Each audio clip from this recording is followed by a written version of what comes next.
Joshua, the man who made the sun stand still. There comes a moment in every generation when God searches for one person courageous enough to trust him completely.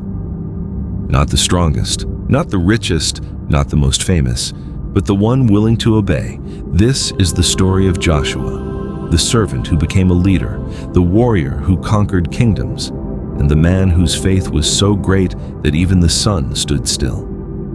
For 40 long years, Joshua walked behind Moses. He watched the Red Sea split in two. He stood at the foot of Mount Sinai as thunder shook the heavens and the glory of God descended upon the mountain. He learned that true greatness is not found in leading crowds, but in faithfully serving God. While others complained in the wilderness, Joshua remained faithful. While others doubted God's promises, Joshua believed.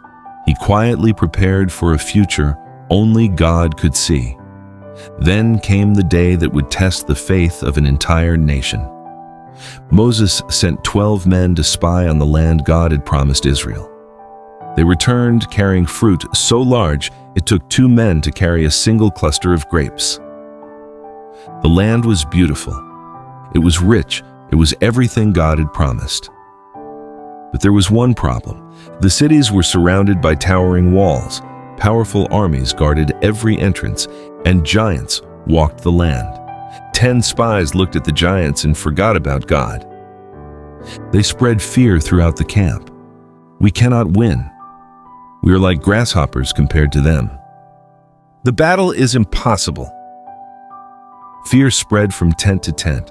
Hope disappeared. But Joshua stepped forward with fearless faith.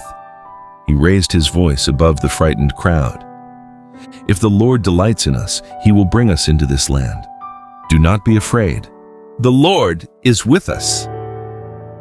The people refused to listen. They chose fear over faith. Because of that decision, Israel wandered the wilderness for 40 years.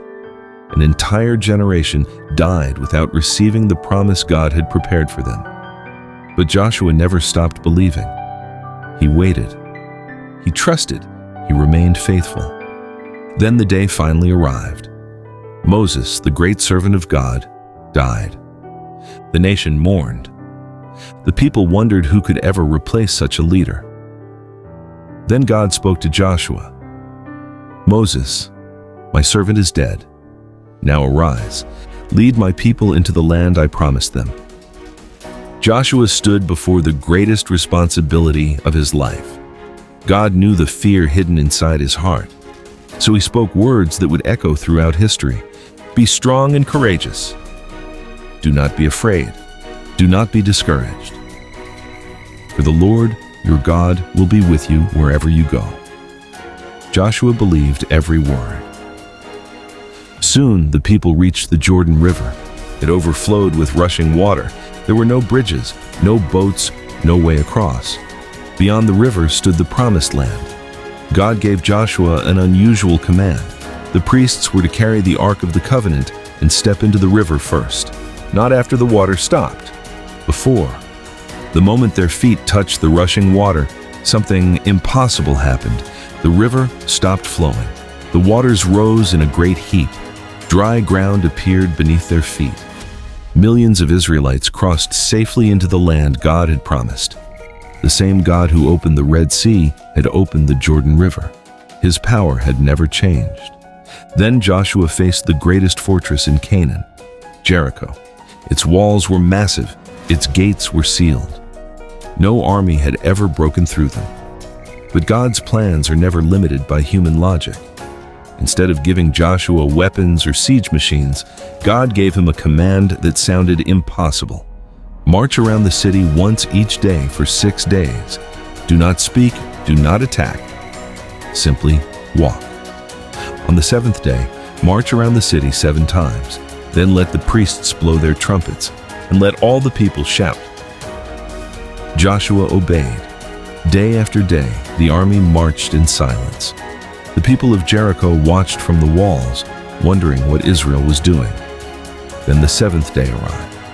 The priests lifted their trumpets. The sound echoed across the valley. Joshua gave the command, "Shout!" The voices of God's people thundered across the land. The earth trembled beneath their feet.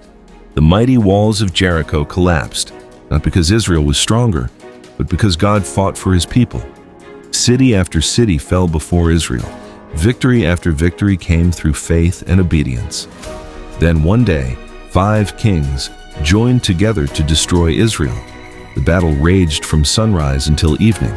Joshua knew darkness would allow the enemy to escape. Standing before his army, he prayed one of the boldest prayers ever spoken. "Sun, stand still over Gibeon, and moon, stand still over the valley of Ajalon."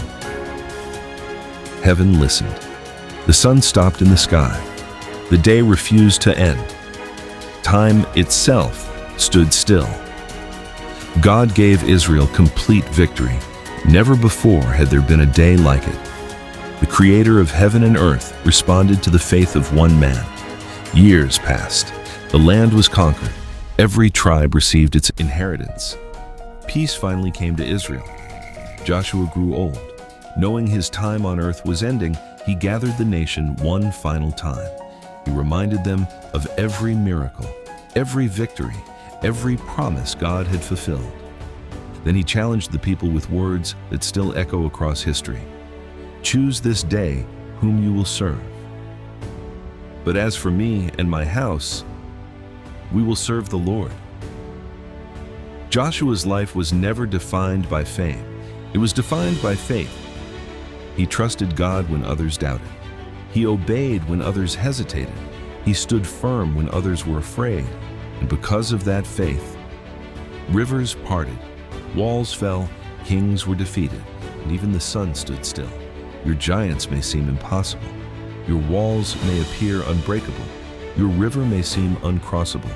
But the God who walked with Joshua has not changed. He still honors faith.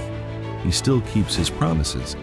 And he is still looking for people who will be strong, courageous, and willing to trust him completely. The question is, when your moment comes, will you have the faith of Joshua?